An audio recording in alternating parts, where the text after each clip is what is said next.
Welcome to Tech News.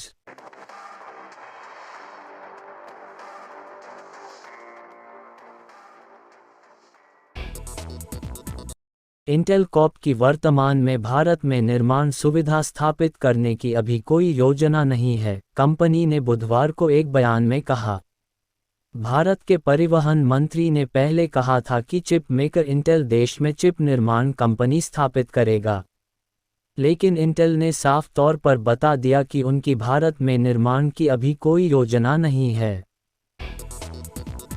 Snapdragon 6 Gen 1 और 4 Gen 1 official announcement. Qualcomm ने Snapdragon 8 Gen 1 के आने के साथ स्मार्टफोन चिपसेट के अपने लाइनअप को आगे बढ़ाने का फैसला किया। जब नाम की बात आती है तो हाई एंड प्रोसेसर कंपनी के लिए एक नए युग की पहचान कराती है। स्नैपड्रैगन 8 Gen Q1 के बाद कंपनी ने स्नैपड्रैगन 7 Gen 1 को नए नाम से स्नैपड्रैगन 700 में परिवर्तन करते हुए पेश किया। अब स्नैपड्रैगन 6 Gen 1 और स्नैपड्रैगन 4 Gen 1 की शुरुआत के साथ स्नैपड्रैगन चिप की सीरीज पूरी हो गई है। ये नए प्रोसेसर मिड रेंज और लो एंड रेंज में मीडियाटेक के हालिया उछाल को देखते हुए उसके मुकाबले के रूप में आते हैं। जैसा कि आप सोच रहे होंगे, ये चिप 5G हैं। स्नैपड्रैगन 4 Gen 1 जल्द ही अपनी शुरुआत करेगा, जबकि 6 Gen 1 Q1 2023 में दिखाई देगा।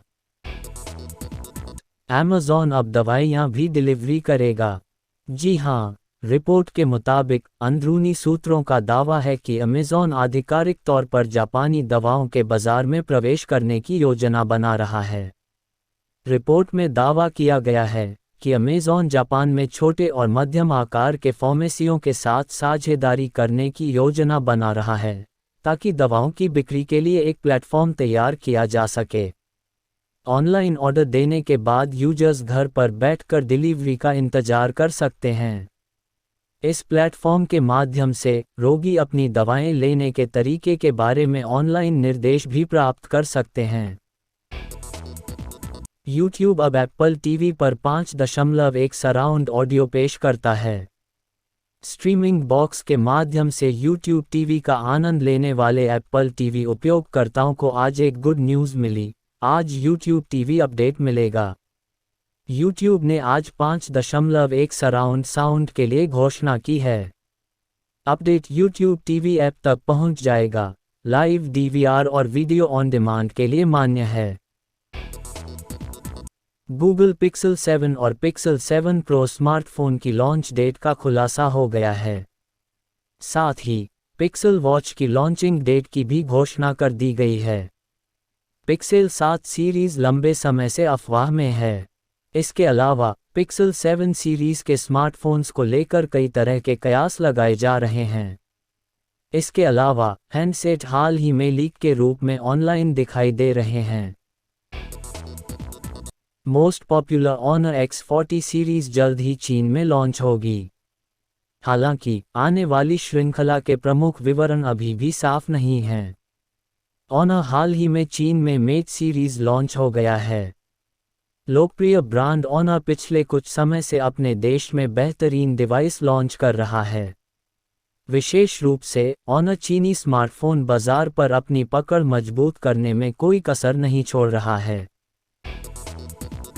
एप्पल अपने आईफोन और आईपैड लाइनअप को लगातार अपग्रेड कर रहा है, और OLED डिस्प्ले अब आईपैड्स के लिए एक चलन है। 9to5 Mac के अनुसार ऐसी रिपोर्टें हैं कि एप्पल अपनी OLED आईपैड स्क्रीन के लिए एक नए प्रकार के डिस्प्ले का उपयोग करेगा। इससे पता चलता है कि OLED आईपैड में एक उन्नत नई डुअल लेयर डिज़ाइन होगी। इसके अलावा ऐसी भी खबरें हैं कि एप्पल के डिस्प्ले सप्लायर सैमसंग और LG दोनों नए पैनल बनाने की योजना पर काम कर रहे हैं। मेटा का हाई एंड VR हेडसेट 11 अक्टूबर को आ रहा है। मेटा अपने नए डिवाइसेस की जानकारी देते हुए मार्क जकरबर्ग ने अपने ट्विटर पर एक पोस्ट डाली और इसकी जानकारी दी। कुछ हफ्ते पहले ऐसी खबरें आई थीं कि सोनी PS5 का एक नया वर्जन लॉन्च करेगी। अब इस डिवाइस के न्यू लीक से पता चलता है कि सोनी अपने नए PS5 के आंतरिक डिज़ाइन को पूरी तरह से बदल देगा। पिछली खबरों के अनुसार नया सोनी PS5 15 सितंबर को लॉन्च होगा। पिछले महीने नया सोनी PS5 ऑस्ट्रेलियाई ई-कॉमर्स पर लॉन्च किया गया था और अब यूट्यूबर ऑस्टिन एवंस ने इसकी आंतरिक संरचना का खुलासा किया है और पाया है कि कई बदलाव हैं। नया सोनी PS5 एक नए और छोटे मदरबोर्ड का उपयोग करता है। यह एक अलग कूलिंग सिस्टम के साथ भी आता है और इसमें SSD के साथ केसिंग में भी बदलाव किया है।